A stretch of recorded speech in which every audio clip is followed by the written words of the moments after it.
Buenas noches. Buenas noches, colegas. Buenas noches, colegas, damas y caballeros. Gracias por acompañarnos esta noche. Los saluda Ronald Vargas, soy director médico para Pfizer, para el clúster andino, y es un placer poder recibirlos esta noche para el lanzamiento de nuestra vacuna Abrisbo. Me preguntaba uno de mis residentes cuando yo empezaba si iba a contar una historia el día de hoy, el doctor Bambarén. Y sí voy a contar una historia. Mi hija mayor tiene 23 años. A los 3 meses de nacida, pocos días más o menos, presentó fiebre, síntomas respiratorios altos y poco tiempo después una tos muy exigente. Así es que nos preocupamos mucho y fuimos a la consulta. En realidad la radiografía fue indicada en el camino a la consulta y resultó siendo una radiografía anormal.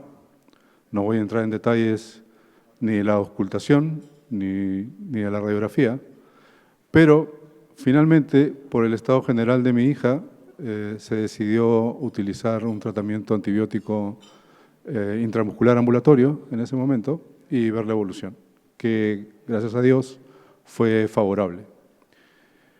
Más de 20 años atrás no era usual hacer test para enfermedades virales respiratorias en nuestro medio. No sé qué tan disponible será ahora en los hospitales públicos, materno-infantiles o pediátricos, pero debería serlo. Con la llegada de una vacuna para poder prevenir la enfermedad por virus sincicial respiratorio, no pude dejar de preguntarme, recordando esto, si esto se pudiera haber evitado, si hubiéramos contado con la vacuna en ese momento, porque creo que toda madre, ¿no es cierto?, va a buscar prevenir, tener que pasar por esto y que su hijo o su hija pase por una situación así. Hoy en día contamos con esta vacuna para poder prevenir la enfermedad en infantes y también en adultos, ya que la vacunación en adultos hoy en día debería ser algo de lo que hablamos todo el tiempo y de lo que debería ser también parte de la política pública de salud.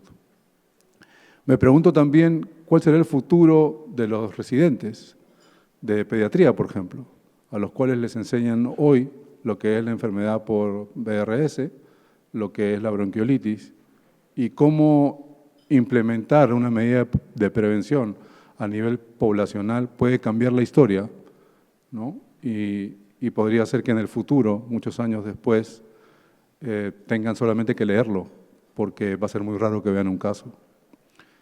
Así es que creo que es una gran oportunidad para todos, para oír la evidencia que vamos a oír en unos momentos y empezar a implementar la prevención.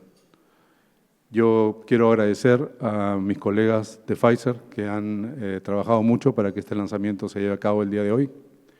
Y quiero también agradecer al doctor Alexis Holguín, es médico infectólogo, presidente de la Sociedad Peruana de Enfermedades Infecciosas y Tropicales y médico infectólogo asistente del Instituto Nacional de Enfermedades Neoplásicas, que gentilmente ha accedido a ser el moderador el día de hoy en esta sesión. Así que lo invito para presentar la agenda y nuestros ponentes internacionales y muchas gracias.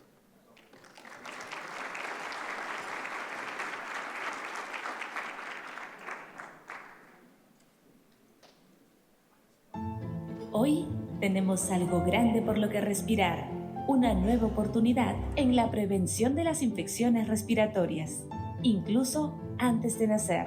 Una protección capaz de ayudar a proteger también a nuestros adultos mayores.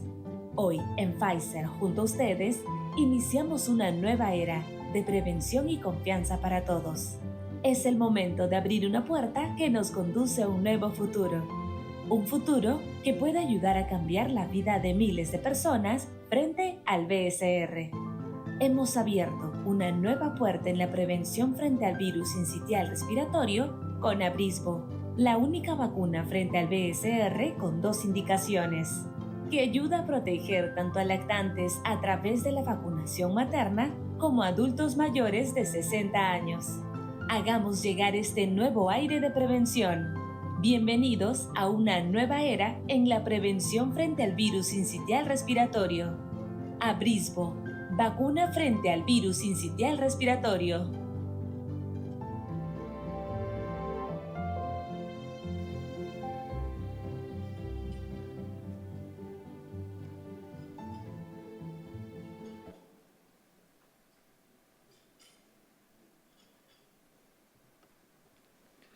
Bueno, muy buenas noches con todos. Mi nombre es Alexis Holguín. Gracias por la presentación. Y agradezco también a Pfizer por la organización de este evento, en donde amablemente invitaron a moderar. Hoy día vamos a ver nuestra agenda, en donde vamos a enfocarnos principalmente en un breve resumen acerca de cuál es la situación actual del BCR en el país, cómo está enfocado en la vacunación, o cómo está enfocada los estudios de vacunación en gestantes y también en adultos. Aquí tenemos nuestra agenda. Para ello, les voy a pedir, todos tienen en su photocheck un código de QR, en donde pueden hacer las preguntas a través de este código. Ingresan ahí, en cualquier momento pueden hacer las preguntas, y al final de la sesión vamos a responder a las preguntas con los especialistas que también tenemos invitados. Bueno, como primera parte vamos a ver acerca de cuál es la situación actual del BCR en el Perú.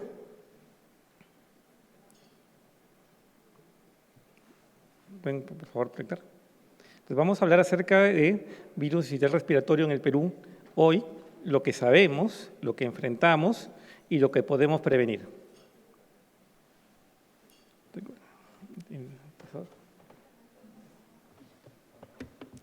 ¿Pueden pasar por favor el pasado? Gracias.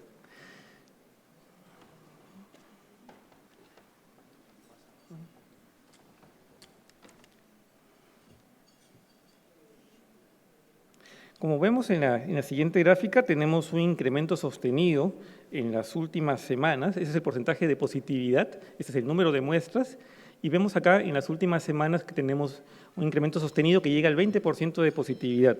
Y si comparamos con lo que es 2024, esto se ha adelantado. Vemos acá que recién esto empezaba a partir de la semana 15, semana 16. Acá lo vemos que empieza a subir de la semana 5. Acá hay aproximadamente, en este 2025, se han procesado más de 12.000 muestras de diagnóstico de virus sincitial respiratorio.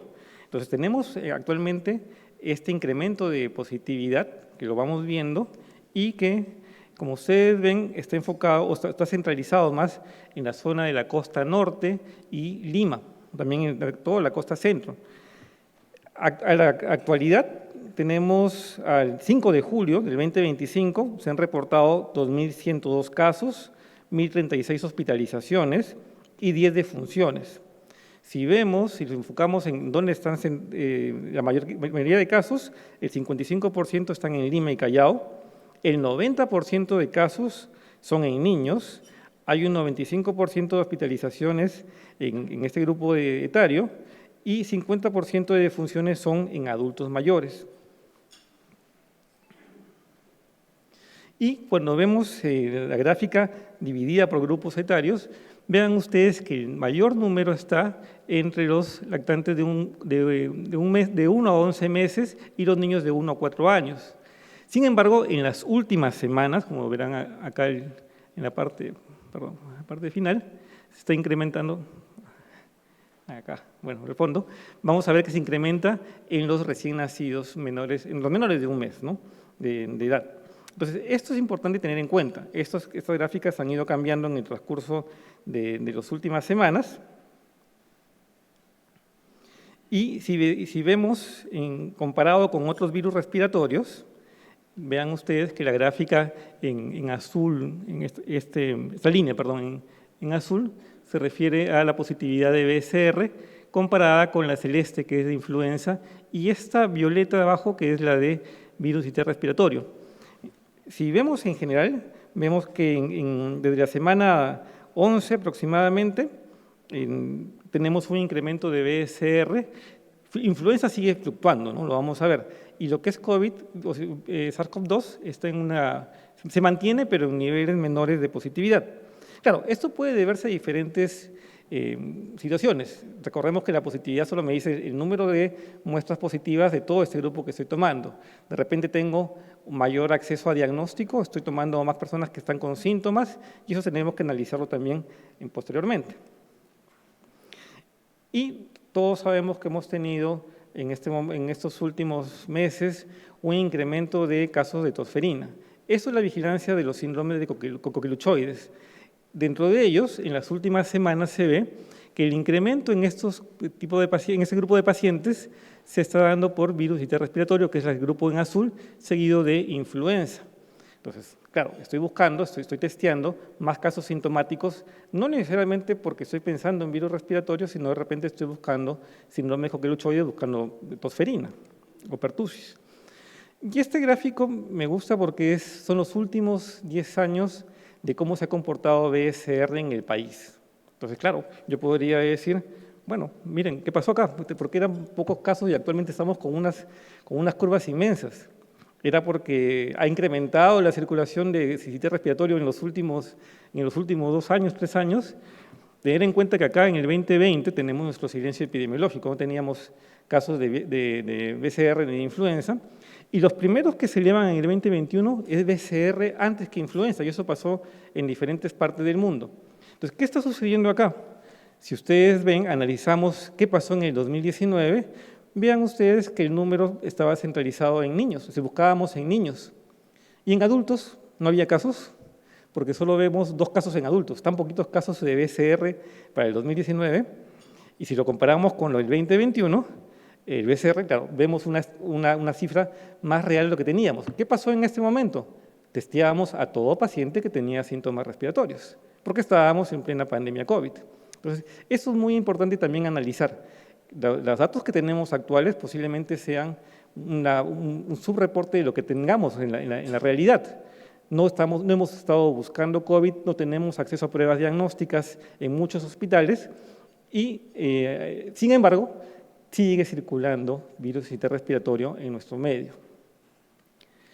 Con ello, culmino esta parte de lo que es la presentación de la situación actual y vamos a dar pase a nuestra segunda parte de la agenda. A continuación, como segunda parte de la agenda, tenemos al doctor Octavio Ramilo, quien va a exponer acerca de la inmunización materna frente al BCR, de la evidencia clínica a la protección en el mundo real. El doctor Octavio Ramilo es director del Departamento de Enfermedades Infecciosas del Hospital de Investigación Infantil St. Jude, Memphis, Tennessee, en Estados Unidos, y es miembro del Consejo RedVidNet. Adelante, doctor Ramilo.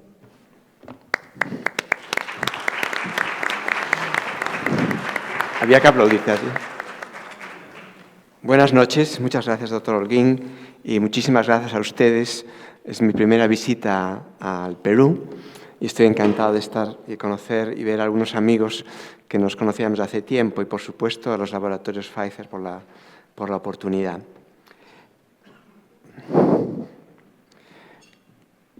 Estos son mis... Si nos dan las diapos. Muy bien. Estos son mis conflictos de interés y esta es la agenda. Primero, me gustaría hablar un poquitín del virus que hemos conocido.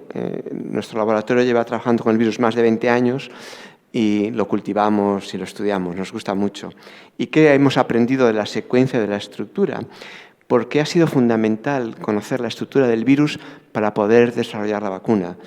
Piensen que el virus se descubrió en el año 56. Nos ha costado casi 60 años tener una vacuna. Luego revisaremos un poco con más detalle la carga de enfermedad por VRS en la población pediátrica, por qué tenemos que administrar una inmunización bien a través de la mamá o a través de antivirus monoclonales, es decir, una inmunización pasiva en lugar de la típica vacunación de los 2, 4 y 6 meses que tenemos para muchas de las enfermedades pediátricas. Y haremos un repaso importante de los datos de la vacunación materna. Hablaremos tanto de los datos de los estudios clínicos completos, más recientes, también la evidencia de vida real. Y por último, haré 2 minutos de perspectivas de futuro. Ese es el virus. Es un virus de RNA muy pequeño, de 10 genes, y es capaz con esos 10 genes de originar tanta patología en los niños, especialmente, y en los adultos mayores. Hay 2 detalles que quiero que se fijen. El virus, si aprendo a usar esto, la proteína G es la que permite al virus adherirse al epitelio respiratorio. Y después viene la proteína F, que permite que la membrana del virus se fusione con la membrana celular y el RNA, el virus, el material genético entra en la célula. Pero fíjense que también hay 2 proteínas muy importantes. Bueno, 2 detalles. La proteína G es más variable, pero la proteína F es muy consistente, muy poco variable, muy conservada. De ahí que siempre las vacunas o los tratamientos antivirales se han basado en la proteína F, que ahora veremos con más detalle.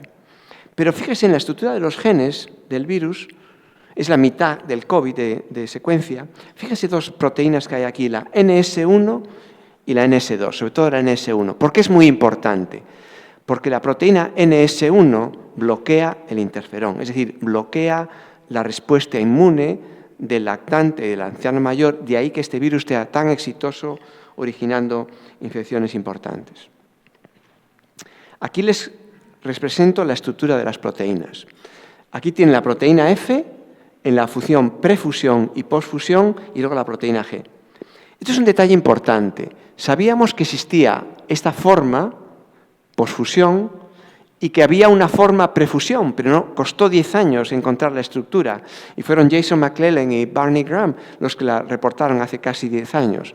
¿Por qué es tan importante? Fíjense los sitios antigénicos representados en la proteína posfusión. Se intentaron hacer vacunas con esta proteína, pero no era suficientemente inmunogénica, es decir, no originaba anticuerpos protectores. Cuando Jason y Barney pudieron resolver la estructura prefusión, que es la estructura como está en el virus, ven colores nuevos, sitios antigénicos nuevos, y descubrieron que la vacuna en la estructura, la proteína F en la forma prefusión, inducía anticuerpos muy potentes, muy protectores, muy neutralizantes. De ahí que cambió y revolucionó el desarrollo de la vacuna y, como veremos, la vacuna está basada en la proteína prefusión, pre-F. La proteína G, que es muy importante para el primer paso, cuando el virus se pega al epitelio respiratorio, también produce anticuerpos y a veces protectores, pero ven que tiene muchos carbohidratos. Y como saben, los hidratos de carbono es la forma que los virus, las bacterias, a veces evaden el sistema inmune. Pero yo confío en que podamos utilizar en el futuro la proteína G también con la F para producir vacunas contra el sincitial. Este estudio... A ver, ¿cuántos son pediatras aquí? ¿Cuántos somos pediatras? Bueno, todos los pediatras, todos los inviernos sabemos que viene el sincitial y nos llena los cuartos de urgencia, el hospital, la unidad de cuidados intensivos, los consultorios, ¿no? Pero hasta que se hizo este estudio a nivel mundial, como que había dudas si el sincitial estaba en todo el mundo. Este fue un estudio organizado por la Fundación Gates que se demostró, como ven aquí, que en el primer año de vida, después de la malaria, la causa número 2 de muerte en el primer año es el sincitial. No solo nos llena los hospitales, no solo nos llena el cuarto de urgencias, no solo nos llena el consultorio, sino también origina mortalidad. Casi todo en países con menos recursos, pero aún así. Entonces, esto fue un despertar. Cuando estos datos se empezaron a presentar y a discutir en el mundo, muchas de las compañías que podían hacer anticuerpos o vacunas dijeron, uy, tenemos que ocuparnos más del virus sincitial. No basta con que los pediatras se quejen todos los inviernos de que les llenan los consultorios, sino que tenemos que hacer algo más. Y yo creo que fue una buena llamada, hubo como mucha más inversión. La Fundación Gates, que tiene siempre mucha influencia en el desarrollo empujar el desarrollo de vacunas. Estos son datos del hospital Nationwide Children's, que era el hospital donde yo trabajaba hasta hace 2 años en Columbus. Y aquí ven los datos de hospitalización de los primeros 24 meses de vida. Y como ven, lo que los pediatras saben muy bien, el 70% de las hospitalizaciones ocurren en los primeros 6 meses y el 50% incluso en los primeros 3 meses. También hay un detalle interesante, que es importante cuando pensamos en prevenir el sincitial. La mayoría, el 78% de los niños que tenían bronquiolitis por sincitial, eran niños previamente sanos. Sin embargo, que ven con bronquiolitis por otros virus, rinovirus, metaneumovirus, ven que no es solo la mitad eran niños sanos, ¿no? Es decir, que el sincitial afecta a todos y la gran mayoría son niños previamente sanos. Esto también lo vimos en este estudio que hicimos donde yo empecé, que fue en Texas. Ahí analizamos un estudio de 4.000 niños, menos de 2 años de edad, ingresados por bronquiolitis en el Hospital de Niños de Dallas. Y vimos que los niños que tenían bronquiolitis por sincitial, simplemente el tener sincitial era una causa de gravedad comparado con otros virus. Ven que los casos que tenían infección por sincitial tenían más necesidad de oxígeno, más ingresos en cuidados intensivos, más necesidad de intubación y la duración de la hospitalización era mayor. Y también comprobamos que el 80% de los niños eran previamente sanos y no tenían factores de riesgo. Es muy importante. Uno siempre piensa en el prematuro, en el cardiópata, en el inmunosuprimido, como niño que va a desarrollar enfermedad más grave. Pero cuando uno mira las hospitalizaciones de nuestros cuartos, de nuestros pisos de pediatría, la gran mayoría son niños sanos. Y no sabemos, no tenemos aún herramientas para predecir quién va a ingresar. De ahí la importancia de prevenir en toda la población, de la prevención universal. Ahora la pregunta, sobre todo si tenemos nuestros amigos infectólogos de adultos, que he conocido unos cuantos, incluso nuestros amigos obstetras, que me encanta ver obstetras, y ahora contaré por qué. ¿Por qué no tenemos una vacuna tradicional de los 2, 4 y 6 meses para el virus sincitial? ¿Por qué ha costado 60 años desarrollar esta vacuna? Primero, los niños son muy pequeños. El pico de mayor hospitalización es a las 4 o 6 semanas. Por tanto, antes de que empecemos a vacunar a los 2, 4 y 6 meses, ¿no? Eso es uno. Segundo, cuando se hizo una primera vacuna de sincitial, que se hizo con formalina, matando el virus con formalina en los años 60, esa vacuna no solo no funcionó, sino que los niños vacunados, cuando se expusieron al virus sincitial el invierno siguiente, tuvieron una enfermedad grave. Entonces, eso hizo que todo el mundo se quedase callado y nadie quería trabajar en generar una vacuna para sincitial. Esos son los datos clásicos que hemos aprendido en los últimos 10 años. 2 cosas, y ahora les voy a enseñar los datos. Uno, que los niños menores de 5 meses casi no producen anticuerpos. Y segundo, que la inmunidad innata, la respuesta de interferón, es inmadura.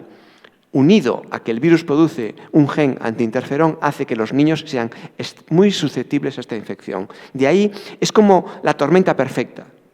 Los niños tienen un sistema inmune inmaduro y el virus tiene una herramienta para bloquear todavía más al sistema inmune de los bebés.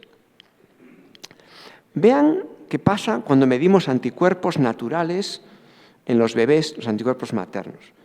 Por supuesto que la inmunidad natural de la mamá pasa los anticuerpos al bebé, pero vean que rápidamente caen. A los 2 o 3 meses ya han desaparecido. Entonces, protege un poco, pero la inmunidad natural no es suficiente para prevenir las hospitalizaciones. De hecho, cuando hicimos este estudio, comparamos los niños hospitalizados en función de los anticuerpos maternos dirigidos contra la proteína F de prefusión, pre-F, a ver si aprendo, ahí está, la post-F, es decir, la otra estructura que se veía, y la proteína G. Entonces, vimos que los niños que tenían anticuerpos altos contra la proteína pre-F tenían un score low, es decir, que eran menos graves. O sea que sí pudimos asociar anticuerpos maternos contra la proteína pre-F con cierta protección.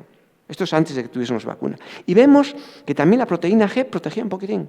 O sea, que yo no descarto que la proteína G pueda ser parte de una vacuna futura. Sin embargo, la estructura clásica de la post-F, como todas las vacunas anteriores, no tenía ningún tipo de protección. Pero, ¿qué pasó con esos lactantes? Hemos visto que la protección materna era muy leve, pero ellos producían anticuerpos. Entonces, aquí teníamos 200 lactantes y los clasificamos menos de un mes, de 1 a 2 meses, 2 y 3 meses, hasta más de 5 meses. Y medimos anticuerpos en 3 situaciones. Cuando ingresó el bebé, en azul, un mes, que ya son los anticuerpos del bebé, no de la mamá, en azul clarito, y luego a los 6 meses, en azul oscuro. Y como ven, hasta los 5 meses no había una buena respuesta de anticuerpos. Por tanto, si diésemos anticuerpos, si diésemos una vacuna a los niños de 2 meses, probablemente no van a producir una buena respuesta de anticuerpos. De ahí la idea de la vacunación materna. Nuestro grupo estaba muy interesado en entender por qué el sistema inmune del lactante, por qué el virus originaba una enfermedad tan grave. Entonces, ya les digo que llevamos 25 años haciendo esto. Entonces, una de nuestras hipótesis fue utilizar la medida del sistema de transcripción, es decir, la formación del RNA mensajero en respuesta a la infección. A ver qué les cuento esto. Cada niño, cada paciente, cada adulto, con su genotipo, con su ADN, está modulado por factores del ambiente, por ejemplo, si hay humedad, si hay contaminación, si hay temperatura, factores del huésped, la edad, la nutrición. Tenemos datos, hoy no da tiempo, pero si lo sale en las preguntas y respuestas, el microbioma, y otros factores que no conocemos.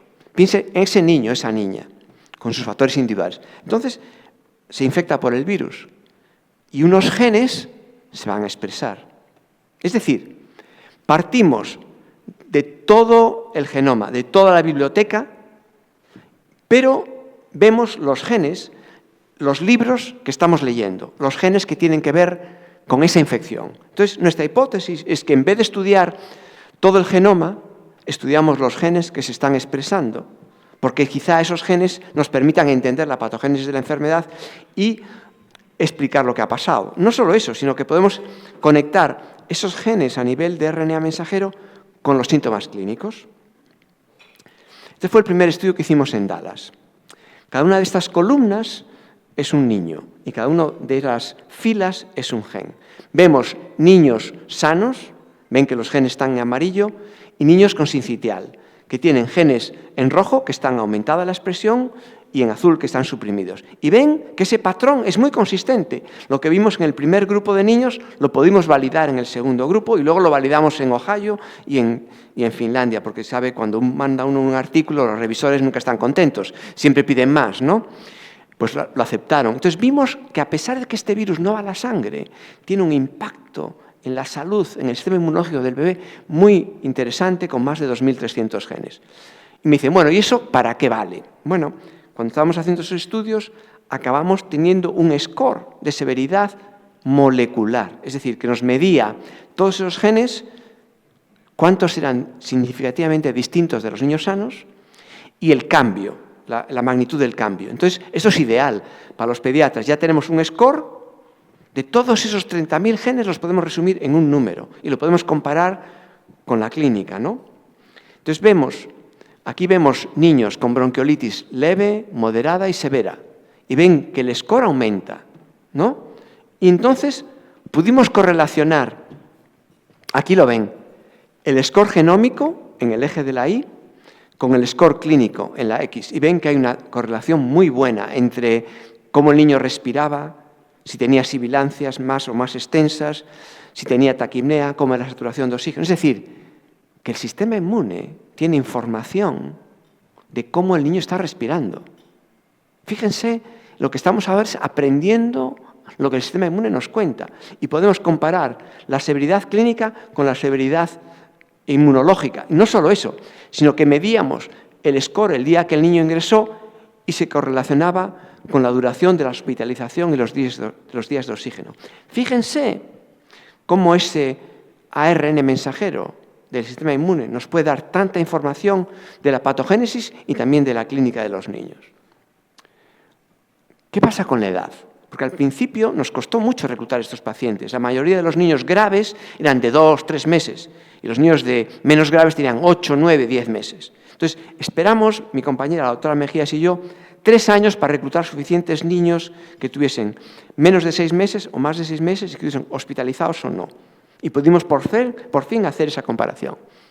Entonces, aquí comparamos niños de 0 a 6 meses y niños de 6 a 24 meses.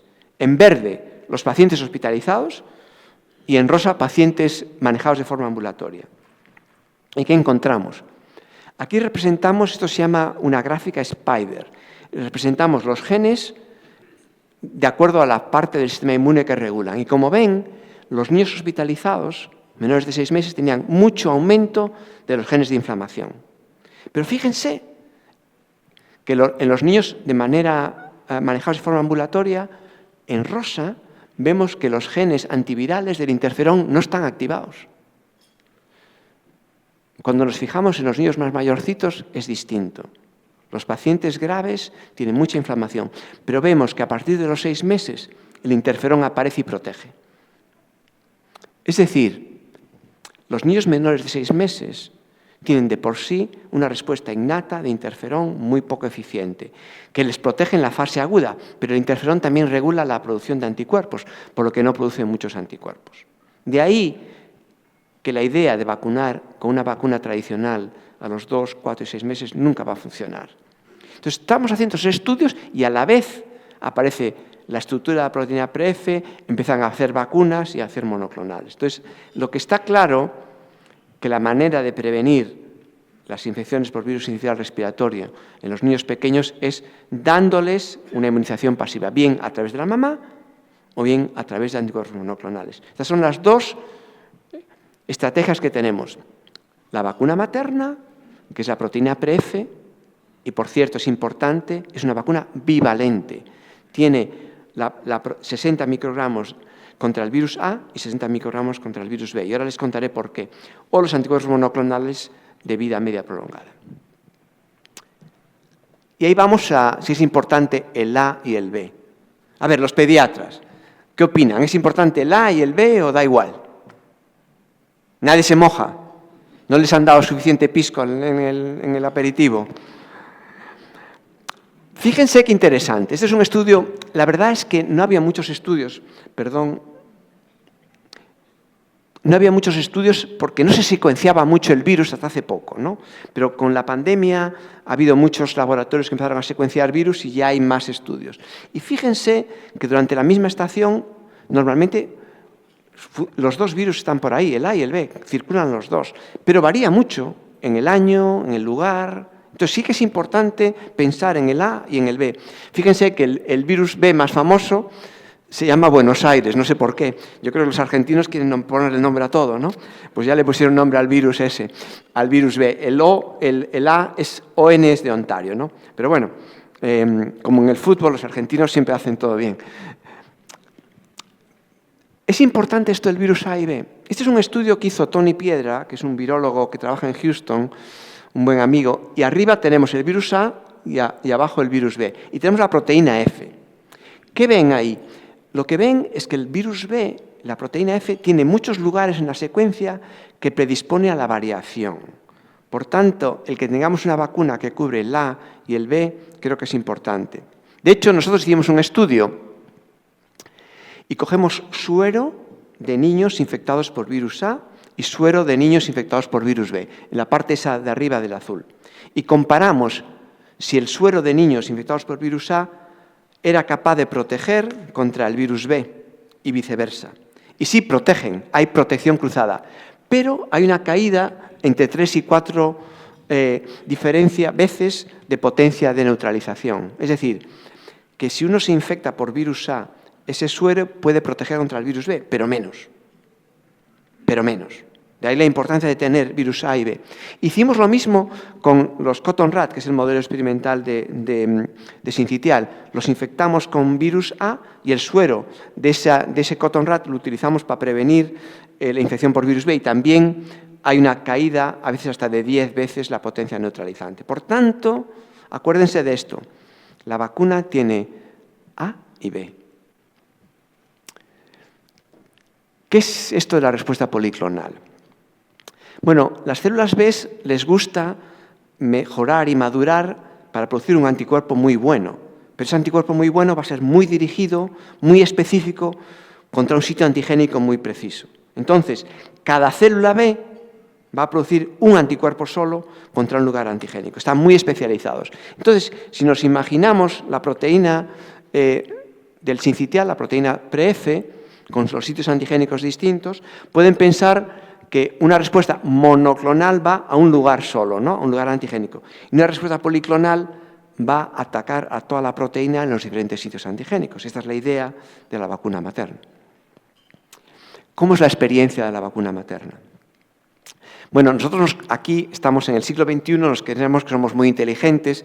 Yo hablaba con el compañero obstetra, le contaba lo interesante que es la placenta, que nunca pensé yo estudié la carrera de medicina en Madrid y la obstetricia era terrible. Teníamos un profesor que nos suspendió a todos, no nos quería nada. Nunca pensé que me iba a interesar la placenta, pero ahora ya verán que es muy interesante. Pero fíjese, en el siglo XVI Leonardo ya hablaba de la placenta. Yo pensaba, Leonardo tenía tiempo para hacer algo porque no paraba de hacer cosas hasta se produjo con la placenta, ¿no? ¿Y por qué es importante la placenta? La placenta es muy interesante porque la placenta transporta los anticuerpos de la mamá al bebé de forma activa. No es un filtro, es un transporte activo que se llama, a ver si soy capaz de hacer esto, el receptor FcRn. Es decir, se une a la región Fc del anticuerpo, cambia el pH y lo pasa a la parte fetal. Es un transporte activo y como ahora veremos, la mamá siempre es generosa. Pasa los anticuerpos al bebé siempre, de tal manera que hay un gradiente favorable al bebé. Ahora lo veremos con más detalle. Y esto viene aquí. Este es el estudio de fase 2 de la vacuna, que ven que tiene A y B, publicado con Eric Simoes en el New England. Arriba tenemos los anticuerpos maternos en el momento del parto y abajo los anticuerpos en el cordón que pasan al bebé.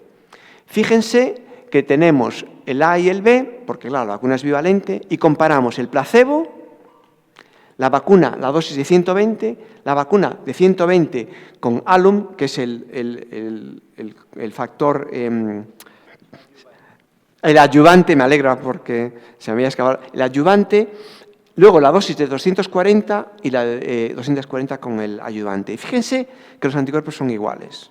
O sea, que 120 es tan buena como 240, por tanto, mejor. Y además, el alum produce un poquillo de dolor cuando se inocula, o sea, que mejor que no haya alum. Pero fíjense, cuando vemos la tasa de transporte de anticuerpos maternos al bebé, fíjense que todos están por encima de 1. La mamá es generosa, el transporte es activo, pero fíjense que incluso sin el alum, el transporte es mejor que con el alum. Eso no sabemos aún por qué es.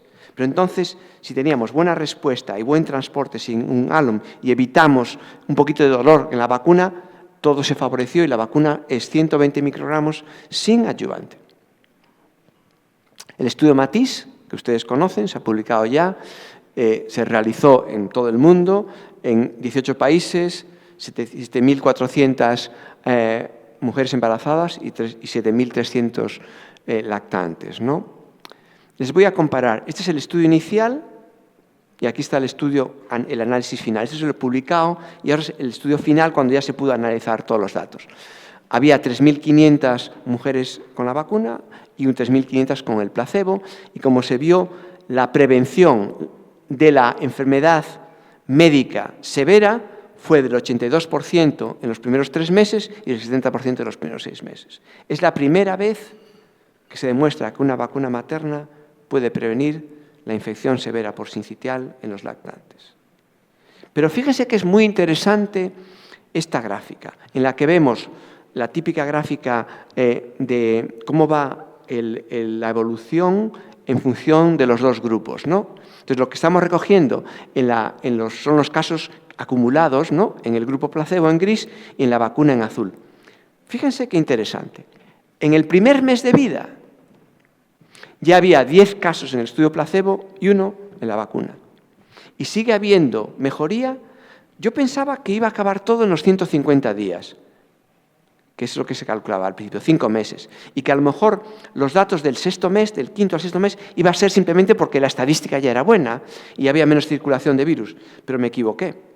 Porque fíjense qué interesante que en el grupo de la vacuna solo 3 niños se infectaron en el último mes, pero 9 en el grupo placebo. Es decir, que el efecto ese del 5º y 6º mes es real. No solo es por un efecto estadístico que la vacuna funcionaba bien. También, si nos fijamos en la enfermedad no tan grave, lo mismo. Vemos 50% de prevención y con un mismo patrón. Empezamos a prevenir ya en el primer mes y seguimos teniendo beneficio en el 5º y 6º mes. Esto es importante porque pensábamos, la estación típica son 5 meses, ¿no? Pero esa cola de actividad es real, no es solo porque funciona muy bien los primeros 5 meses. Yo ahí me equivoqué de forma radical. Estos son los datos más recientes. Son del paso de anticuerpos de la mamá al bebé. ¿Cómo lo medimos aquí? Son anticuerpos neutralizantes. Y cambia un poco los conceptos que teníamos de cómo funciona la placenta. Primero, aquí ven por la edad gestacional de la mamá. Menos de 37 semanas o más de 37 semanas. En gris, placebo. En verde, vacunados. Y fíjense que los prematuros o no prematuros, la tasa de anticuerpos es igual. Un poco más. Si nos fijamos con detalle, tenemos 3 grupos. De 24 a 28 semanas, de más de 28 y más de 32. Tradicionalmente, pensábamos que la placenta empieza a pasar los anticuerpos a partir de la 30, 28, 30, 31, 32, en base a lo que teníamos experiencia con el tétanos o la gripe o la tosferina. Pero está claro que quizá ese concepto lo teníamos erróneo y va a depender del tipo de antígeno y del tipo de anticuerpo. Porque fue una sorpresa ver que a partir de las 24 semanas ya había protección en los bebés. Esa es la número 1. Y la número 2 es cuánto tiempo necesitamos desde que vacunamos a que se proteja el bebé. Y ven que a partir de los incluso menos de 14 días ya se ve un poquito de anticuerpos, pero claramente a partir de 14 días la protección es muy buena. Entonces, hay países que dicen, bueno, dejemos de vacunar a los 36, pero hay países que dicen, no, podemos vacunar un poco más, porque si quedan 2 o 3 semanas aún podemos tener un cierto beneficio. Lo podemos hablar luego en la fase de preguntas y respuestas. Pero el concepto es que la placenta funciona muy bien en los anticuerpos producidos por la vacuna. Pues sí, fenomenal placenta. ¿Qué pasa con la seguridad? Esos son los datos de las mamás. La vacuna se tolera muy bien, no hay nada que merezca la pena mencionar.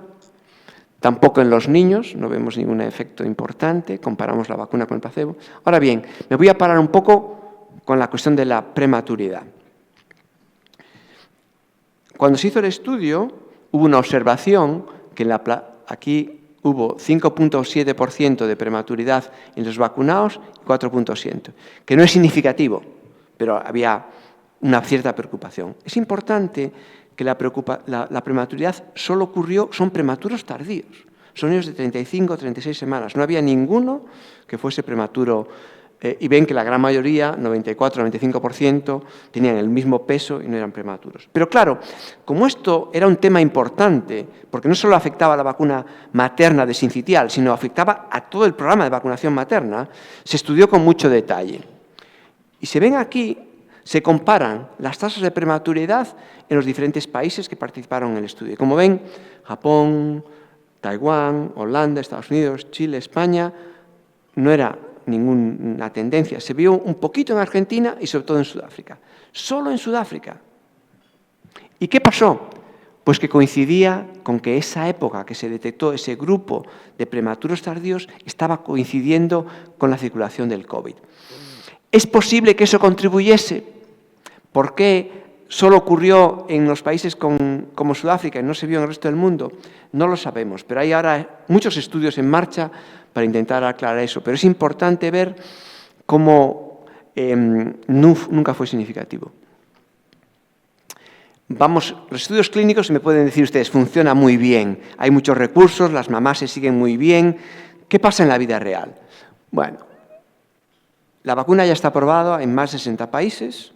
Como ven, no sé si tengo que tenerla actualizada la diapositiva porque cada día hay un país nuevo. Hoy discutíamos que ya aparece El Salvador y ya aparece Panamá. Pero hay una especie de diferencia de opinión de cómo se puede utilizar o se puede implementar la vacuna. Si se acuerdan, el estudio se realizó entre 24 y 36 semanas. Pero hay países que han decidido vacunar desde las 24 y hay otros países que han decidido vacunar un poquito más seguro, a la 32, y otros en el medio. Y son todos comités de expertos, independientes. Hay países que prefieren vacunar durante la estación y hay otros que prefieren vacunar todo el año.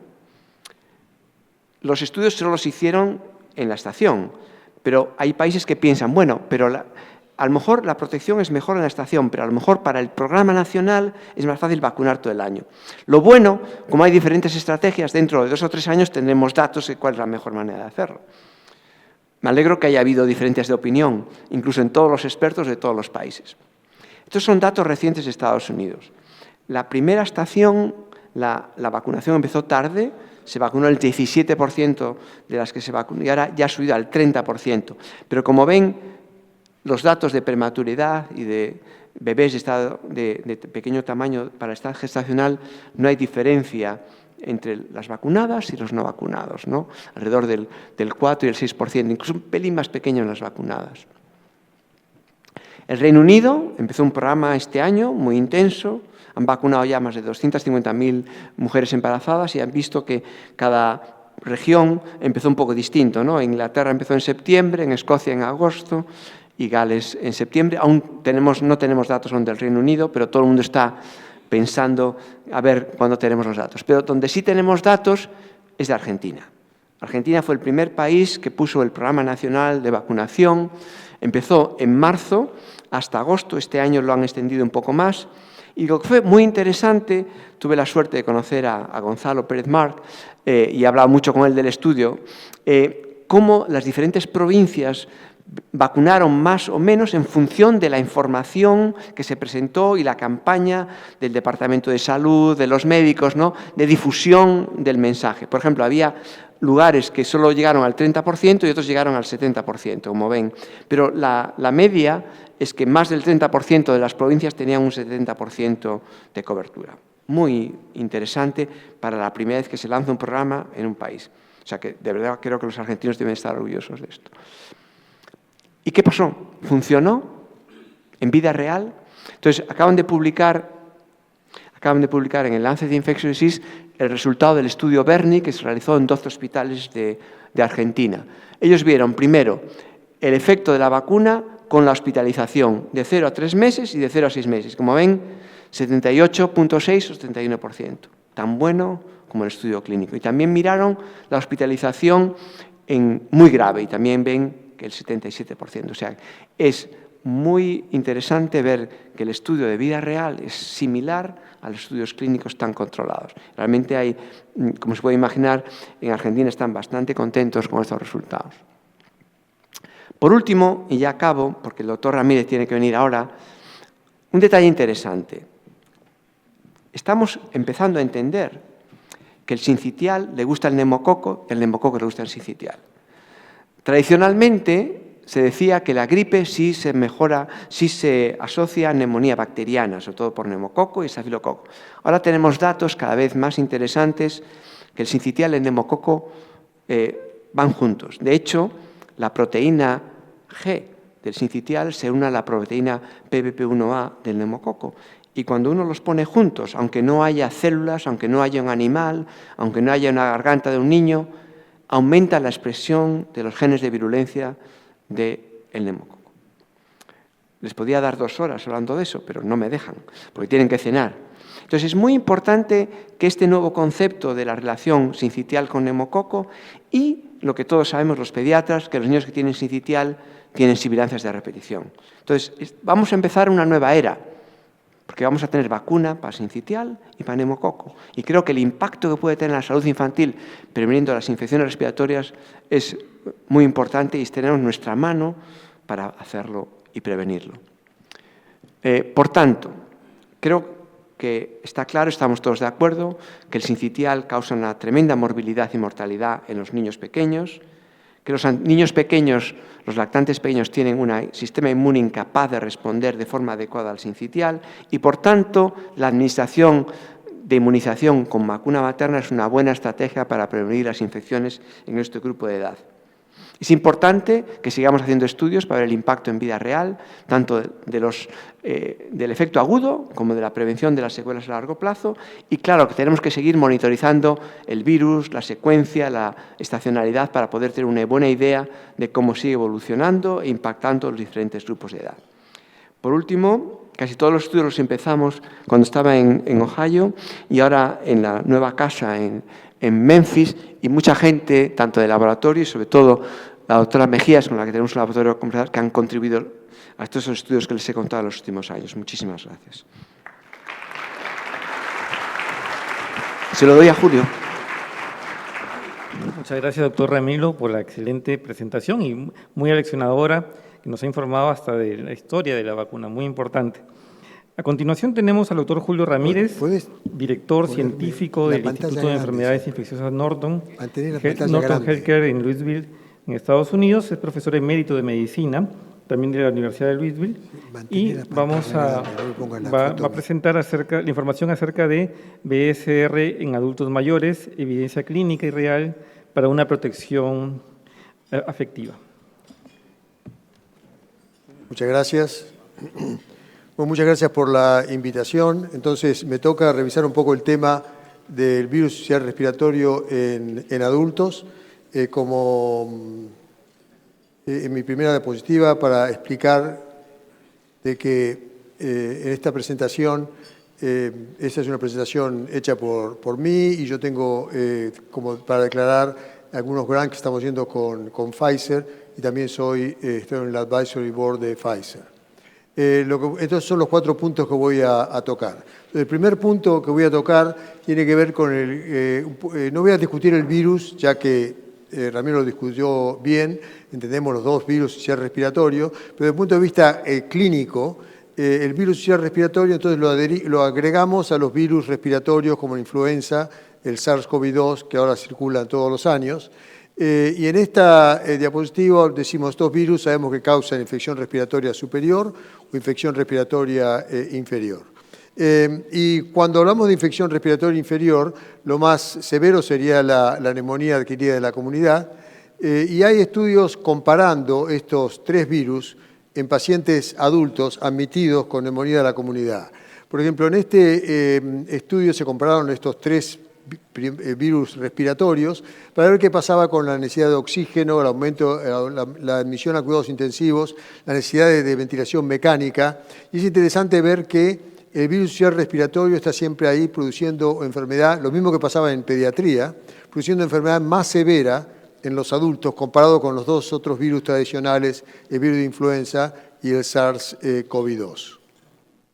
Entonces, el resumen de este estudio fue que, como decimos, la severidad es peor y los resultados clínicos también son peores. Este es un estudio que hicimos hace unos años para ver la incidencia de neumonía de la comunidad en los adultos en Estados Unidos. Y hablamos de 1.5 millones de adultos en Estados Unidos se admiten con neumonía de la comunidad. Entonces, la pregunta hoy en día es, bueno, ¿cuánto de esas neumonías están causadas por virus sincicial respiratorio? Le digo que no tenemos la respuesta todavía, pero lo que estuvimos viendo es que sabemos que hoy en día para hacer un diagnóstico de sincicial respiratorio o influenza o SARS-CoV-2, hacemos el hisopado nasofaringio. Que en realidad en adultos hacemos hisopado nasofaringio un poco copiándonos de lo que hacían los pediatras. Bueno, el virus aparece en la nariz, bueno, lo pasamos a los adultos. Pero en este artículo de revisión que hicimos hace unos años de neumonía viral en los adultos, un metaanálisis, encontramos que había mucha discrepancia en cuánto de neumonía viral hay en los adultos. Y había como 2 tipos de resultados. Algunos estudios que dicen que más o menos 25-30% y otros 40-50% de neumonía viral.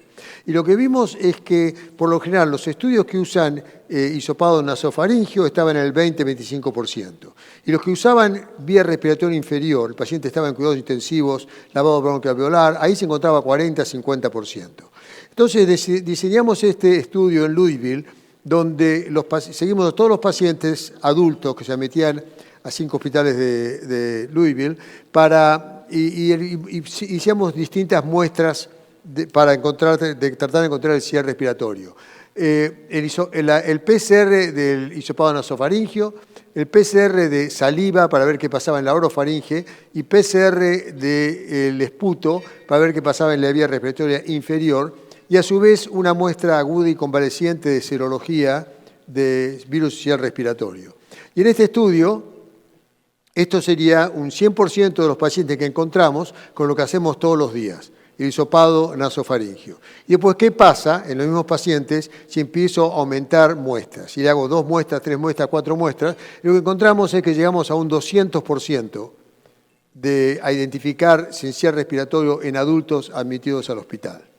Y hace poco también vimos, acabamos de publicar este estudio, donde son pacientes con neumonía de la comunidad, estos todos tenían neumonía de la comunidad, donde hicimos también las 3 muestras, PCR, nasofaringio, saliva y esputo, y donde también vimos el sincicial respiratorio, que está aquí, y vemos que en nasofaringio acá tenemos 55, son más o menos 55-60% de los pacientes que nos encontramos con el virus en la nariz. O sea que lo que acá estamos discutiendo, o lo que estamos pensando, es que cuando el paciente tiene neumonía de la comunidad y llega al hospital, probablemente el virus empezó en la nasofaringe, vino a la nasofaringe, y muchos pacientes cuando llegan ya el virus no está en la vía respiratoria superior, sino que ya está en la vía respiratoria inferior. Entonces, ¿cuál es la muestra que tenemos que usar? Todavía no sabemos, yo creo que ya nosotros estamos convencidos de que si hay un esputo, cuanto más inferior sea la muestra, mejor para hacer el PCR.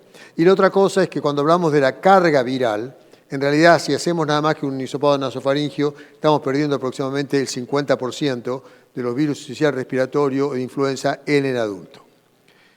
Bien, pasando al otro tema, ¿cuáles son los pacientes a riesgo en el adulto para infección por sincicial respiratorio? Y esto tiene que ver, como lo mismo que en pediatría, tiene que ver con el sistema inmunológico del paciente. Y en esta figura represento de manera teórica que una persona puede tener una función inmunológica completamente normal, 100% que funcione, hasta que no funcione casi nada del sistema inmunológico. Y por lo general, clínicamente decimos, bueno, hay pacientes que están inmunocomprometidos y pacientes que no están inmunocomprometidos. No hay una definición clara en la literatura que es inmunocomprometido. En este consenso que publicamos hace unos años en CHEST, de gente que trabaja en neumonía, estuvimos de acuerdo que si el paciente está a riesgo de infecciones oportunistas, por neumocistis, por aspergilos, por muco, entonces ese paciente está inmunocomprometido. Si no hay riesgo de infecciones oportunistas, no está inmunocomprometido. Después, analizando pacientes con neumonía, uno podría decir, bueno, hay como cuatro etapas de la función inmunológica. Están los pacientes inmunocomprometidos, pero están lo que definimos como severamente inmunocomprometidos. Después están los pacientes que tienen le encuentro una función inmunológica anormal, como el paciente no con enfermedad pulmonar obstructiva crónica, no están inmunocomprometidos. Y después están los pacientes que tienen infección respiratoria y no le encuentro nada. Que no los llamamos que tengan una función inmunológica normal, los llamamos que no le encuentro nada. Son pacientes donde decimos, no le puedo encontrar ninguna anormalidad, con los estudios que hacemos en la práctica clínica. Bien, severamente inmunocomprometidos es el trasplantado en los primeros 6 meses, sobre todo el trasplantado de células madres, y que esos pacientes no tienen un sistema inmunológico, prácticamente les hacemos desaparecer todo. O ahora estamos usando cada vez más las células T con CAR como inmunoterapia. Algunos pacientes también están severamente inmunocomprometidos. En estos pacientes son los que decimos que las vacunas directamente no funcionan, porque no tienen nada no hay más células B como para que la vacuna funcione. Después está el paciente inmunocomprometido debido a problemas médicos, problemas de tratamientos. Y aquí las vacunas funcionan, pero a veces tenemos que ver cuántas dosis le tengo que dar. Esto fue algo que aprendimos con COVID, que si el paciente está inmunocomprometido, 1 dosis no era suficiente, 2 dosis no era suficiente, y para estar completamente vacunado le tenemos que dar 3 dosis del inmunocomprometido. Después tenemos el paciente que tiene un sistema inmunológico anormal. Y todos estos pacientes son los pacientes con condiciones médicas, no están inmunocomprometidos, pero ninguno está normal. Y acá tenemos otras condiciones que podrían ser factores sociales. Acá es importante que desde el punto de vista de la embarazada, siempre consideramos, por lo menos los infectólogos de adultos, que la embarazada el sistema inmunológico no está normal. Porque si la embarazada tiene una neumonía viral, va a ser una neumonía severa, comparado con una persona que no está que el sistema inmunológico está normal. Después tenemos factores sociales y, como charlamos, la edad. La edad que cuando empieza el sistema inmunológico funciona a deteriorarse. Hablamos de los años 65, que empieza la inmunosenescencia, pero también esto está discutido cuando empieza. Lo que sí sabemos que menor de 1 año, entonces estaría también la función inmunológica anormal, por lo que charlábamos que el sistema inmunológico no está desarrollado. Y por último, el paciente que encuentro que es joven, que no tiene enfermedad de base, no tiene enfermedad por HIV y no le encuentro nada. Decíamos, bueno, no le encuentro una alteración de la normalidad. Cuando hablamos del virus sincicial respiratorio, está claro de que en la medida que la función inmunológica disminuya, el paciente va a tener una infección más severa con peores resultados. O sea que esto está claro, es como que esto es un patrón, pero este es un patrón que también lo tenemos en influenza y en SARS-CoV-2. Y entonces, si bien los pacientes inmunocomprometidos tienen más severidad, si hablamos en la población que vemos todos los días, la mayoría de los pacientes van a estar ubicados acá. Son los pacientes con cierta edad avanzada por inmunosenescencia o que tienen todas las enfermedades de base. Entonces, cuando hubo que estudiar la vacuna, este fue el primer grupo para investigar. Podemos proteger el sincicial respiratorio en la persona que no está inmunocomprometida, pero el sistema inmunológico está anormal, porque esta es la mayor cantidad de pacientes que tenemos. Diabetes, con falla cardíaca, problemas renales, adultos de mayor edad.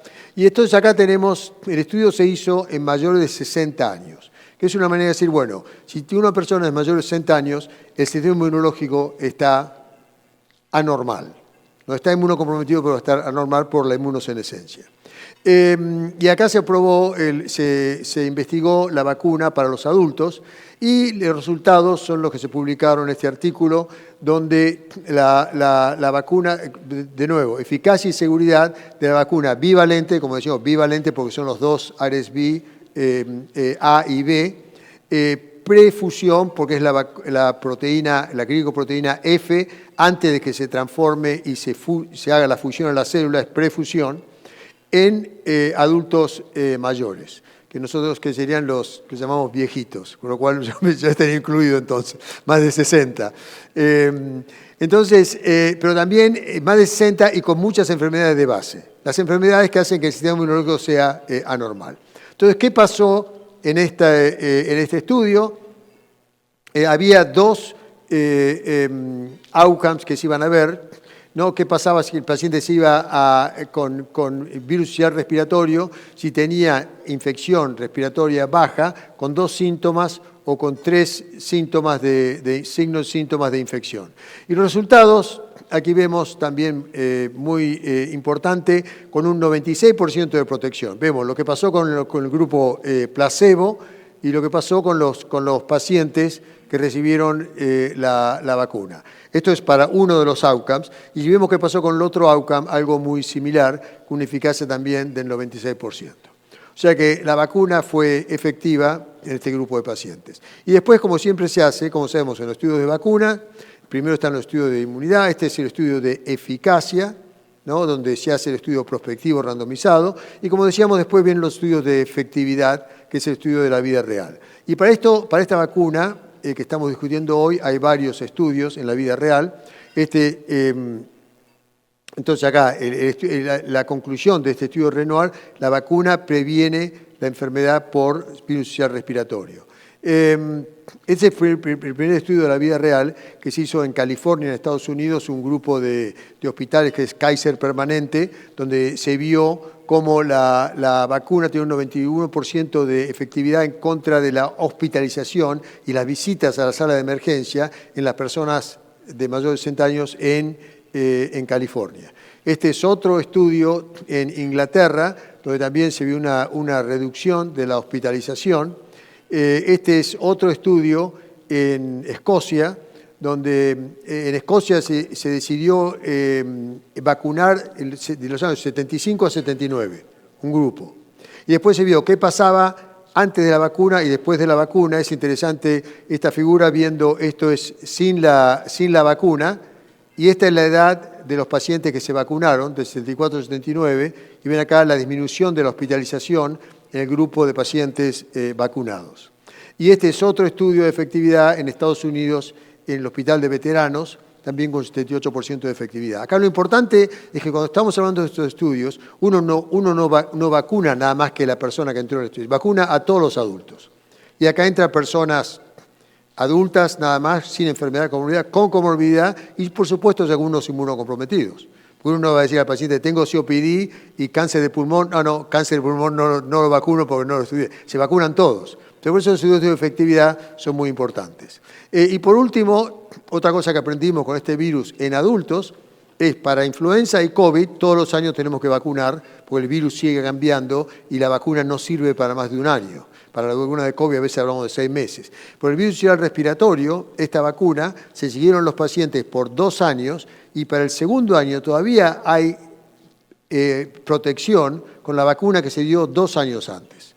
O sea, acá no estamos hablando de una vacuna para infección respiratoria donde no vamos a tener que darla todos los años. Ahora va a ser 2 años, 3 años, 4 años, tenemos que seguir viendo por cuánto tiempo la vacuna va a tener efectividad para ver cada cuántos años se va a tener que revacunar para este virus.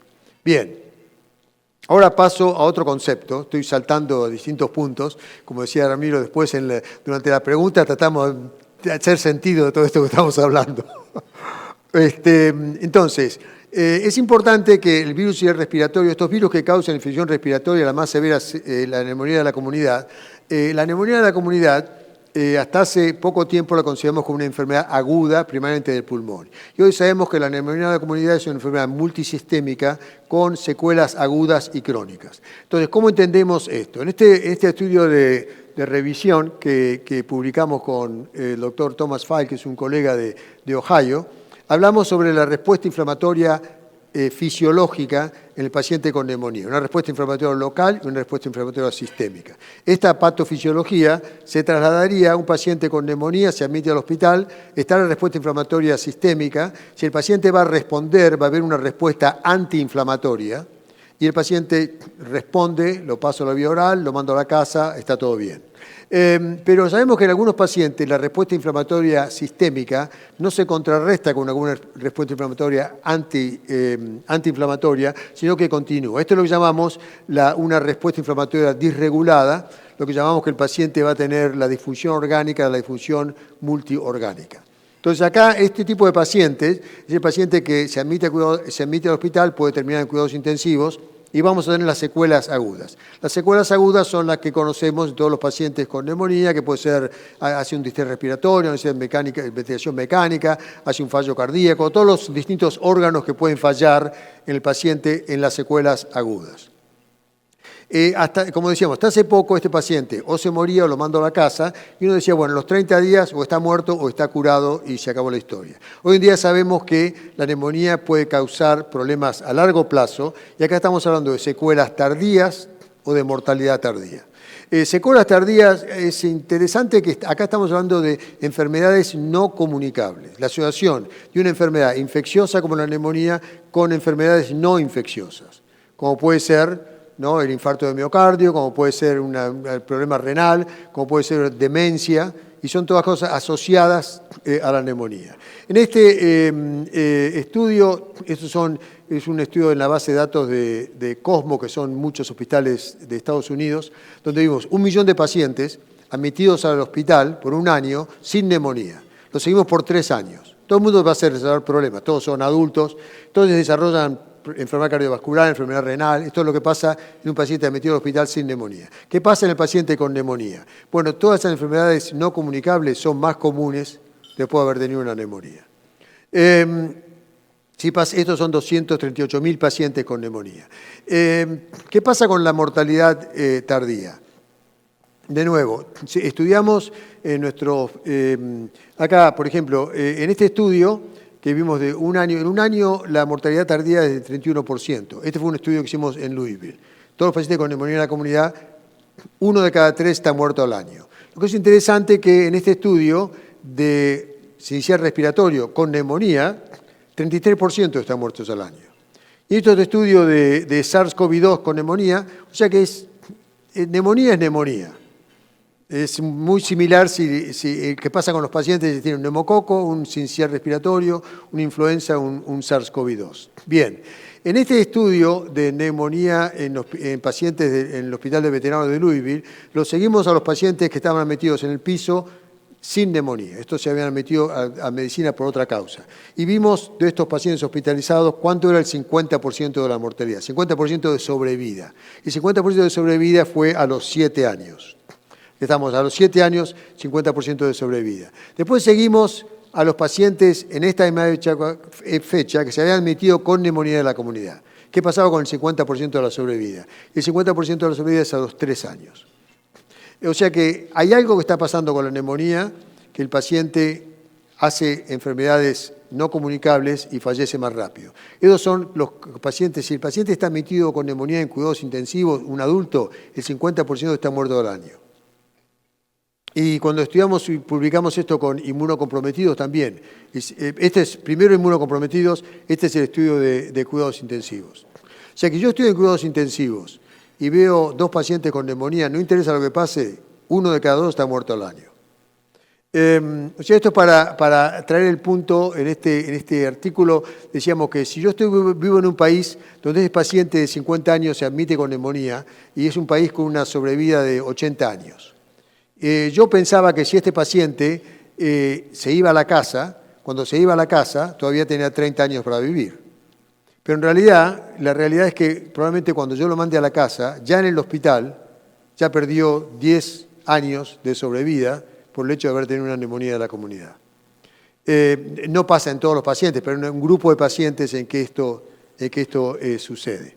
Bien, con esto termino con este concepto, que esto es un concepto, no está basado en la evidencia. Es un concepto para decir que, bueno, esto es una figura de UpToDate, donde hablo de neumonía, el alvéolo normal con el macrófago alveolar, la flora normal del pulmón, el microbioma que decimos que es tan importante para la defensa de neumonía, y decimos que el paciente desarrolla una neumonía con la respuesta inflamatoria local y la respuesta inflamatoria sistémica. Acá estamos hablando de que probablemente en algunos pacientes que mejora clínicamente, pero esta respuesta inflamatoria probablemente no vuelva a la normalidad.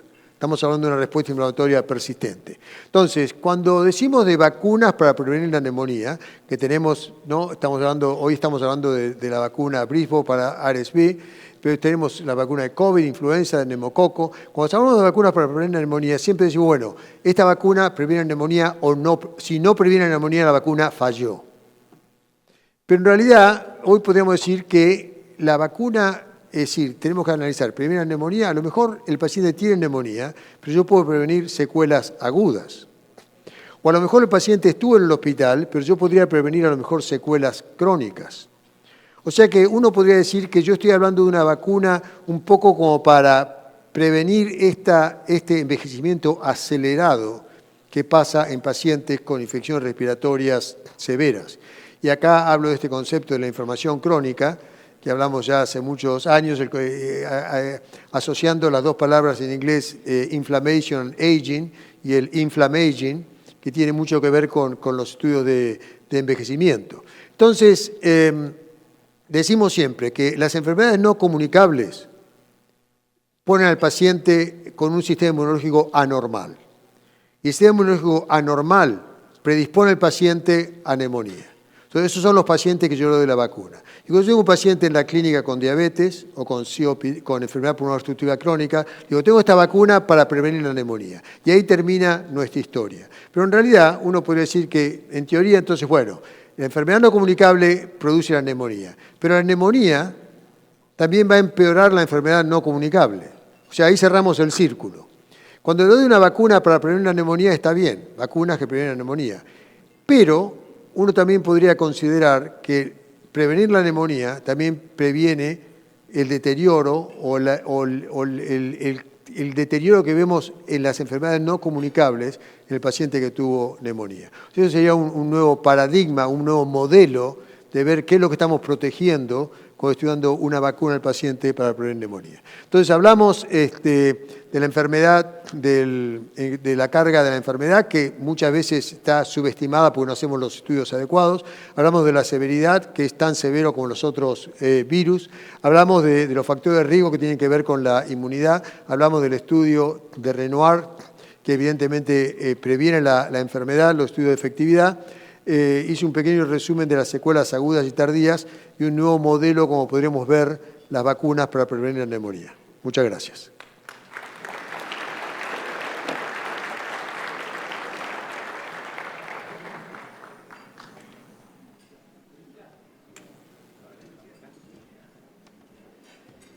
Muchas gracias, doctor Ramírez. Efectivamente, tenemos mucho por discutir en esta parte de las preguntas acerca de la vacunación en adultos mayores y también en gestantes. Invito al doctor Ramiro y al doctor Ramírez para que puedan pasar. Vamos a hacer la ronda de preguntas. No se olviden que tienen el código QR en los photochecks por donde pueden hacer sus preguntas. Sí, mientras que van trayendo ya.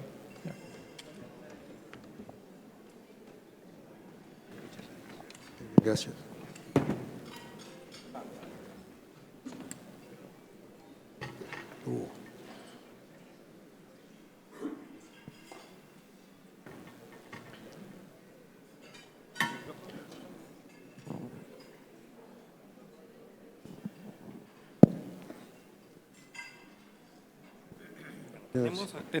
Falta el pisco.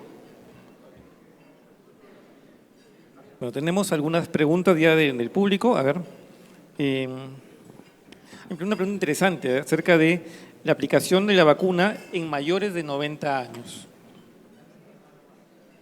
Creo que te toca a ti. Bueno, yo creo que no hay un límite para vacunar. Cuando uno hace estudio de eficacia de la vacuna, el primer estudio, uno busca un grupo de gente que esté de riesgo de tener la enfermedad, pero a su vez no un grupo que probablemente pueda no responder. Por eso el primer estudio nunca se hace en inmunocomprometidos. No se trata de hacer una persona de 100 años, porque estamos viendo que tiene que haber alguna respuesta inmunológica. Pero el hecho de que uno diga, bueno, la persona tiene 90 años, o si ahora tenemos estudios que la vacuna funciona en inmunocomprometidos, pero si yo tengo un paciente trasplantado, un trasplante de pulmón, que sé que si toma una infección por sincicial respiratorio puede fallar el trasplante. Bueno, no quiere decir que no estuvo estudiado, no se lo voy a dar. O sea, puede ser que no responda muy bien a la vacuna, pero igualmente le está indicado. Bueno, ahora tengo una pregunta, vamos a pasar a la parte de gestantes, ¿no? Dice, ¿la gestante que desarrolla infección por BSR en el tercer trimestre, se debe vacunar? Muy buena pregunta. Sabemos poco del impacto que tiene el sincitial en la gestante. Sabemos que no es tan grave como influenza o varicela, pero yo creo que no lo hemos estudiado en detalle. Ahora bien, el título de anticuerpos que una mujer desarrolla con una infección natural es menos de 100 veces menos que los anticuerpos que se desarrolla con la vacuna. O sea que, sin duda, vacunaría. Sí.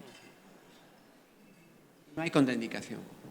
Y bueno, ahí está ligada la siguiente pregunta. Dice, ¿cuánto es la eficacia de la vacuna en recién nacidos más allá de los 6 meses? Aún no tenemos datos.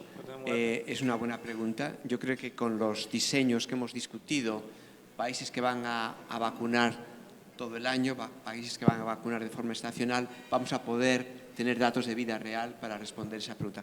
Yo estoy sorprendido, porque como conté, yo pensaba que el último mes la eficacia no era real, que era por los datos estadísticos, pero cuando se hizo el estudio con la curva de casos acumulados, sí que se ve claramente que el sexto mes sigue habiendo eficacia. Aquí es una pregunta para ambos en la parte de la aplicación conjunta con otras vacunas. ¿Qué tenemos de recomendación? ¿Qué pasa en la práctica? En gestantes, sobre todo, el uso de influenza, de TPA, en adultos mayores, con neumococo, con influenza, ¿no? ¿Qué información tenemos?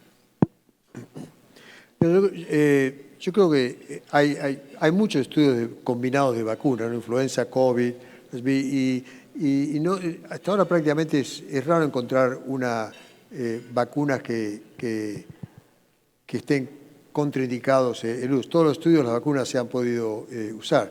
Yo creo que si vamos por ejemplo, si el SARS-CoV-2 va a pasar a ser una vacuna anual, la influenza es una vacuna anual, yo creo que lo más lógico debería ser una vacuna combinada de las dos que van a ser que antes del invierno de esta vacuna. No sé la vacuna del sincicial respiratorio si va a ser cada 2 años, cada 3 años, pero estoy seguro que se van a desarrollar cada vez más vacunas combinadas. Ahora, por otro lado, también tenemos que decir que el sistema inmunológico tampoco, no creo que le podamos dar a una persona adulta 5 vacunas al mismo tiempo y pensar que el sistema inmunológico va a responder a las 5 vacunas de la misma manera. Porque siempre decimos, vamos a tratar de vacunarlo cuando el sistema inmunológico esté en la mejor condición posible. Entonces, no lo vacuno cuando está en el hospital con neumonía, lo vacuno cuando ya está mejor de la neumonía en la clínica. Pero entonces, bueno, hasta 2 o 3 vacunas aparentemente se puede usar.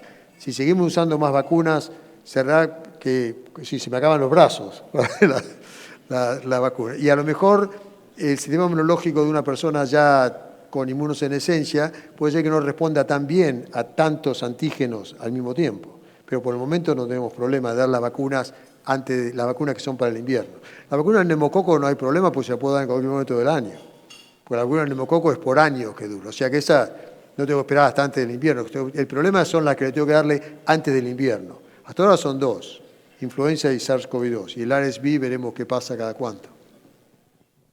En las gestantes, las recomendaciones del CDC son combinarlas, ¿no? Hay países que a veces recomiendan 2 semanas de pausa.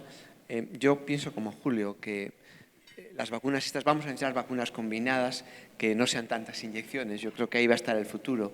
Y de hecho, también empieza a haber combinaciones COVID con influenza, sincitial con metaneumovirus. Empieza a haber un grupo de vacunas combinadas para estos virus respiratorios para hacerlo más. Pero de momento es muy curioso que en las recomendaciones del CDC no limitan. Importante mencionarlo porque justo en ambos grupos, tanto en adultos mayores como en gestantes, tenemos problemas de coberturas bajas. Entonces las oportunidades van a ser importantísimas de aprovecharlas a menos pinchazos. Eso es un muy buen comentario, porque a veces tenemos que aprovechar esa visita para vacunar, ¿no? Y no empezar si no aparece para la segunda vacuna ya perdemos la oportunidad. Ahora, que el tema del sistema inmune es bien interesante, porque nos gustaría tener, si pudiésemos tener un test que nos dijese, pues este es el momento ideal para vacunar, ¿no? Que pudiésemos prevenir eso. Aún no estamos ahí, pero sería algo bien atractivo de buscar. Tengo una pregunta, es enfocada en adultos mayores. Si dado que la inmunosenescencia puede influir en la respuesta a las vacunas en adultos mayores, ¿qué datos específicos existen sobre la durabilidad de la respuesta inmunitaria y la efectividad de campo de abrismo en poblaciones geriátricas frágiles o con comorbilidades múltiples? ¿Y cómo se comparan estos datos con adultos mayores más sanos? La pregunta es porque generalmente los ensayos clínicos suelen reclutar a participantes relativamente sanos. Sí, de nuevo, es una buena pregunta. Es decir, las buenas preguntas son las que no tienen respuestas, ¿no? Estas son las que tenemos ahora. Porque en realidad no sabemos. El concepto que decimos, esta vacuna la vamos a dar cada tantos años, yo creo que, por eso hablamos mucho de la inmunidad, porque yo creo que esto de las vacunas va a tener que ser, está el concepto que el CDC dice, pero uno tiene que pensar, el paciente que tengo adelante, el CDC o cualquier grupo de expertos, es una recomendación para la población. Pues yo después tengo que pensar en la persona que tengo adelante, ¿no? Es decir, cuánto de vacuna necesita, cuánto va a ser. Porque, por ejemplo, estamos pensando ahora, ¿cada cuánto voy a tener que revacunar a un adulto para la vacuna del neumococo? ¿Serán 10 años? ¿Serán 15 años? Todavía estamos tratando de entender cuándo. Pero voy a decir, bueno, se revacuna vamos a suponer que mañana salga que se revacuna cada 15 años. Pero quiere decir que todas las personas, a los 15 años a todo el mundo se le acabó los anticuerpos. Sería ilógico. Por supuesto, si vacuné a una persona que está inmunocomprometida, ese se le acaba a los 7. Si vacuné a una persona sana, ese se le acaba a los 15. O sea que, ¿cuándo tengo que revacunar? Me tengo que poner un poco con el paciente y ver qué pasa. Lo que siempre decimos, la diferencia entre este grupo de pacientes que son los niños, es que el problema que los pediatras tienen es 1 mes, 2 meses, 6 meses, 1 año, y después se acaban los problemas. Después todo es bárbaro. Porque el sistema inmunológico cada mes está mejor. Para nosotros, cada vez está peor. Entonces, yo pienso que vamos a tener que... ¿Te arrepientes de haber escogido la profesión? ¿O qué? Sí, equivocada, sí, estoy para abajo. Pero yo, volviendo, no, pero has hecho varios comentarios, Julio, que me interesan. Por ejemplo, una cosa es como las recomendaciones de los grupos de expertos, es para la población. Pero nosotros no tratamos a la población. Los expertos recomiendan. Nosotros tratamos a cada paciente que viene a nuestro consultorio. Entonces, aunque no sea perfecto, yo creo que siempre hay un beneficio que tú lo contabas muy bien. A lo mejor la vacuna esa no previene que el enfermo tenga una neumonía, pero a lo mejor previene que ese enfermo acabe en la UCI, tenga luego un fallo renal y luego una complicación de demencia. Entonces, yo creo que siempre hay un beneficio que es difícil de medir objetivamente, pero que está ahí. Volviendo al tema de cómo los expertos recomiendan, vamos ahora a volver a las gestantes, ¿no? Hay países que dicen, bueno, entre 28 y 36, o entre 24 y 36, o entre 32 y 36. Hay otros que dicen, no, a partir de 24, a partir de 28, porque si la gestante viene a mi consultorio, bueno, al consultorio del doctor, y está con 36 y un día, ¿no la voy a vacunar? Puede ser que el bebé nazca a las 40 semanas y tiene más de 2 semanas para pasar los anticuerpos. Yo creo que hay que individualizar. Por eso en eso sí que estoy de acuerdo con Julio. Por ejemplo, nosotros en el hospital de la Universidad de Louisville, yo digo que tenemos un centro de trauma y no hay información, pero decidimos que cualquier paciente joven que tuvo un accidente que le sacaron el vaso, cada 10 años lo vacunamos de nuevo, por todo. Asumimos que si no tenés vaso y no tenés todas las células B que están ahí, tu respuesta a las vacunas puede ser buena, pero no tan buena, y es como un inmunocomprometido de vacunas, y decidimos cada tanto hay que revacunarlo. Y eso va a ser una cuestión también, le vacuné a este paciente que es un trasplantado. ¿Y cuándo lo voy a tener que revacunar y va a ser, no creo que vayamos a tener estudios de revacunación, pero uno va a tener que estar leyendo la literatura y ver cuál es el estándar y más o menos sacar una idea. Bueno, han respondido varias de las preguntas que tenemos acá, que era en qué momento vacunar en la gestante, que era muy importante, y creo que estamos todos de acuerdo en que es el momento ideal cuando llegue la paciente al consultorio, que pueda aplicarse en ese momento. Tengo algunas preguntas adicionales en las cuales, por ejemplo, mencionan inmunocomprometidos, pacientes inmunocomprometidos, corticoterapia, trasplantes. Se ha mencionado muy bien lo de repente no tenemos mucha información. Sin embargo, en trasplantados, imagino que va a ser siguiendo las recomendaciones de los 6 meses, 3 meses posterior, ¿no? Es interesante que un estudio que se acaba de publicar de la vacuna Brisbo en inmunocomprometidos. Y es interesante porque el estudio fue hecho por ejemplo, de trasplantados. Trasplantados más de 3 meses de trasplantados. Porque si uno es en los primeros meses de trasplantados, ese paciente es severamente inmunocomprometido. Pero pasaron 6 meses, 1 año. Y lo que es interesante de este estudio, que se hizo un estudio de 1 dosis y la segunda dosis para darle 2 dosis al inmunocomprometido. Y se vio que la protección con 1 dosis era lo mismo que con 2 dosis. O sea que esta vacuna que estamos discutiendo esta noche aparentemente no necesita una extra dosis el inmunocomprometido. Ahora, no sabemos por cuánto va a durar, pero yo creo que la duración siempre va a ser menor, me imagino, ¿no? La duración va a ser menor que en el paciente que no está inmunocomprometido. Si el paciente está... no sé si hay alguna persona que trabaja si yo trabajo en un lugar de trasplantados, trabajo en un lugar que hay trasplantados de médula ósea, bueno, esos pacientes sí hay que darle... Es como Yo ahí pienso en los pediatras, 2, 4, 6, que siguen dando la vacuna cada 2 meses. Bueno, eso es el paciente inmunocomprometido, severamente inmunocomprometido. Es un paciente, en realidad es un paciente recién nacido. Yo el otro día estaba pensando que a lo mejor el trasplante de médula ósea es peor que el recién nacido, porque el trasplante de médula ósea no tiene nada, le eliminé todo. El recién nacido, por lo menos tiene lo que vino la madre. La madre le dio algo, por lo menos por una semana. El trasplante de médula ósea no tiene nada. O sea que yo aplicaría lo que hacemos en pediatría en el trasplantado de médula ósea. Yo creo que ahí hay una gran oportunidad. Yo estoy intentando convencer a todos mis jefes oncológicos en St. Jude de buscar un programa de vacunación de trasplantados, intentando buscar datos, a ver si podemos encontrar qué parámetro nos puede ayudar. Si es el número de células B, es el número de células CD4. Pero es muy importante otro comentario que me ha gustado, Julio. Decías que esta vacuna parece que incluso comparada con otras vacunas produce en inmunocomprometidos una dosis tan buena como 2. Y es interesante que la vacuna de sincitial es la primera vacuna que se diseñó con una estructura. Es el concepto de vacuna derivada en la estructura. Y es la primera vez que se hizo. Se hizo la estructura cristalográfica y ahí se desarrolló la vacuna. Es interesante que todas las vacunas anteriores de sincitial no funcionó ninguna. En cambio, la estructura es tan importante para que tenga esa inmunidad tan potente. Y retomando el tema de inmunocomprometidos, justo en St. Jude tienen una buena población de pacientes oncológicos en niños pediátricos, y ahí vemos que la mayor carga de enfermedad va a ser justo en ese tipo de pacientes, en el paciente que recibe quimioterapia. He puesto un grant a Pfizer para estudiar eso. Creo que es una oportunidad, absolutamente. Yo creo que muchos de nuestros pacientes oncológicos no se olvidan de vacunar.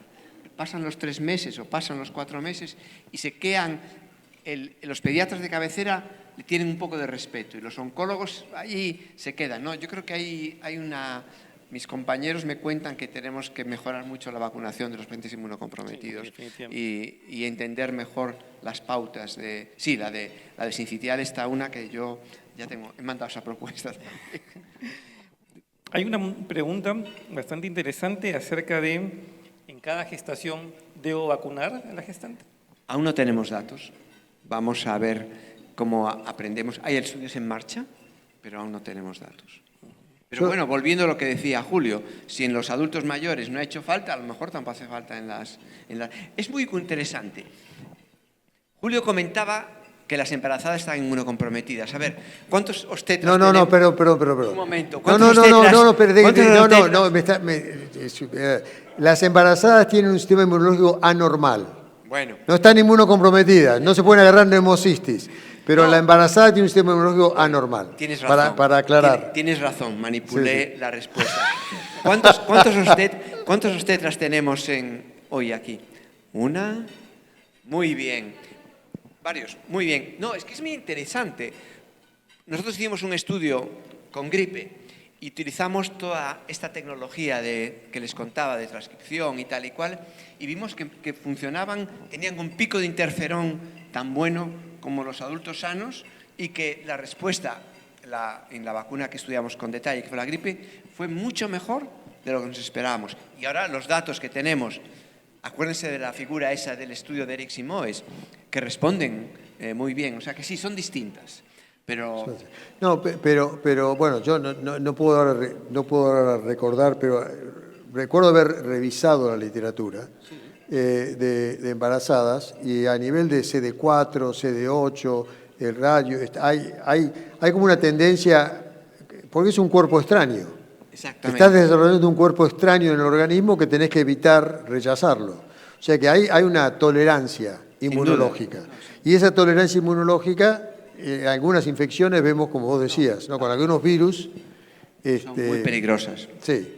Y ese es otro tema interesante, que yo creo que vamos a necesitar estudios, que es la oportunidad. ¿Cuál es el beneficio de la vacuna en la embarazada? Porque hasta ahora todo se ha hecho fijándose en el recién nacido, fijándose en el latente, pero es posible que preveniendo, aunque no sea una infección muy severa en la mamá, podamos tener otro beneficio que no hemos medido aún. Otro tema, la lactancia materna. Sabemos que en la leche hay anticuerpos, y hay anticuerpos de sincitial. No sabemos cuánto duran o cuán altos son aún, pero es otro concepto. Si la madre lacta por encima de los 6 meses y ha recibido la vacuna, puede ser que aún la lactancia materna pueda dar otro beneficio. Tenemos que estudiar. Y bueno, una de las preguntas era sobre eso, sobre qué pasa en ese tipo de en las gestantes y en la lactancia materna. Y acá hay una, de repente un poquito complicada de responder, es paciente recién nacido de riesgo cuya madre recibió vacuna contra BCR, ¿cuánto se puede beneficiar de anticuerpos monoclonales? Paciente de riesgo. ¿La mamá ha sido vacunada? Bueno, ahí estamos aprendiendo, ¿no? Hasta ahora pensábamos que los prematuros, aunque la mamá estuviese vacunada, era más seguro darle también el anticuerpo monoclonal. Tenemos estos datos que conté de cuándo pasan los anticuerpos en los prematuros, son recientes. Entonces, yo creo que aún no tenemos un concepto claro qué grupo se debe poner en monoclonal, pero sí que hay alguna experiencia y alguna recomendación de que en caso que tengamos dudas si la vacuna, por ejemplo, si la vacuna se ha puesto hoy y el bebé nace en 2 días, quizá sea más prudente también utilizar el monoclonal. Me queda un poco tiempo para las preguntas, voy a priorizar algunas de ellas. Antes quisiera preguntar a todos los que están en la audiencia, que podemos ver un poco más o menos, ¿quiénes en sus centros tienen métodos diagnósticos para influenza u otros virus respiratorios? Se pueden levantar las manos. ¿Ya?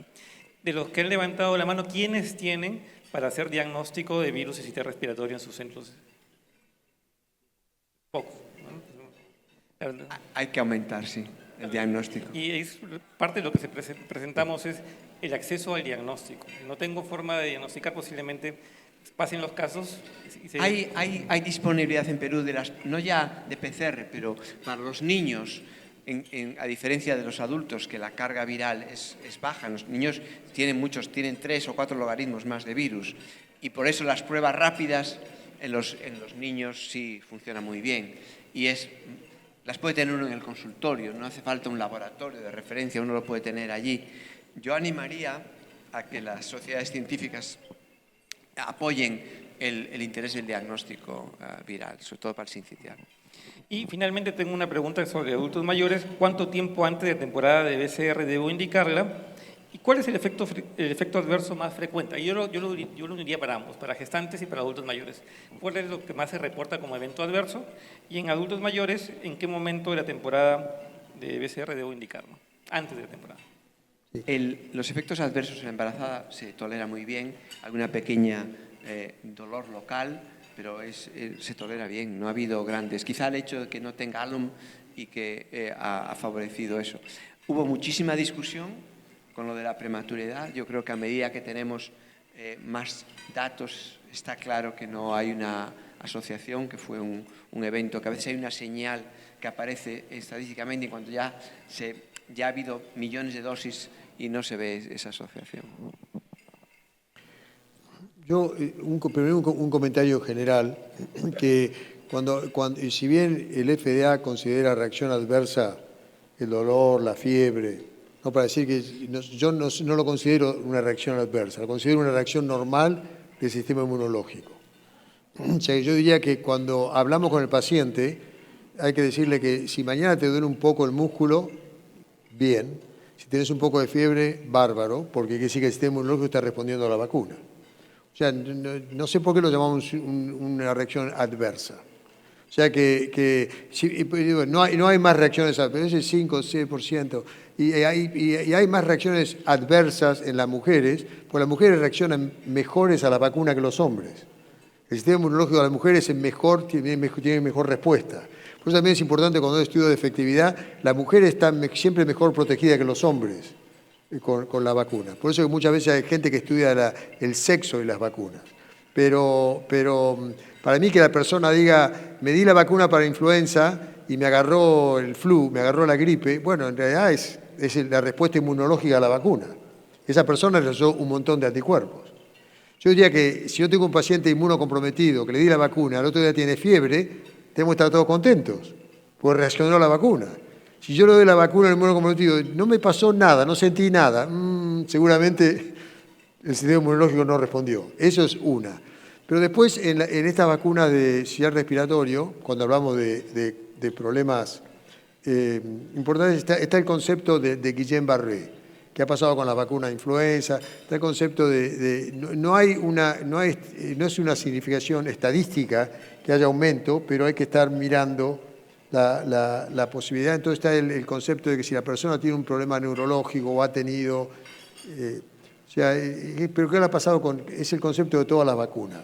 ¿Podrá haber una subpoblación con alguna respuesta autoinmune, alguna de las vacunas que estamos dando que pueda causar una enfermedad neurológica? No hay nada que sea estadísticamente significativo, pero hay señales, que lo mismo que pasó con los chicos, hay señales. Pero se está dando más vacuna y no se encuentra más Guillain-Barré con esta vacuna. Pero eso serían para mí los conceptos que hay que tener cuando uno busca si hay problemas con la vacuna o no. No, si cuánto me da de fiebre, cuánto me da de dolor en el brazo. Es la vacuna. Bien, bueno, nos hemos quedado sin tiempo para las preguntas. Sin embargo, van a estar disponibles el doctor Ramírez y el doctor Ramilo para poder hacer unas preguntas adicionales.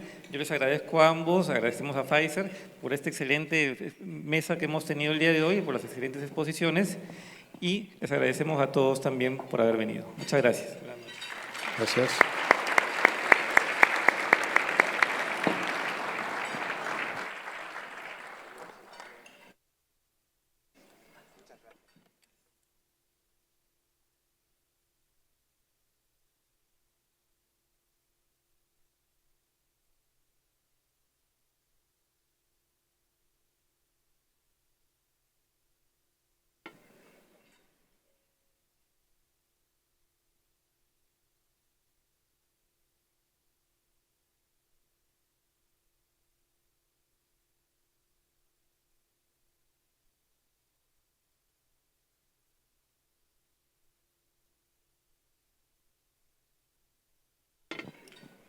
Muchas gracias.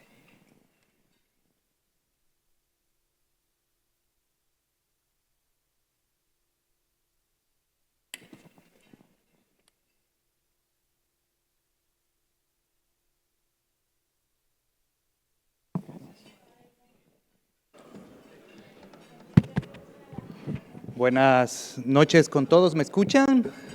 ¿Sí? Bueno. Me han encomendado poder hacer las palabras de cierre. Me presento, yo soy Eduardo Araoz, el director de vacunas para el clúster andino. Y bueno, estoy muy emocionado y muy contento de estar aquí en Perú.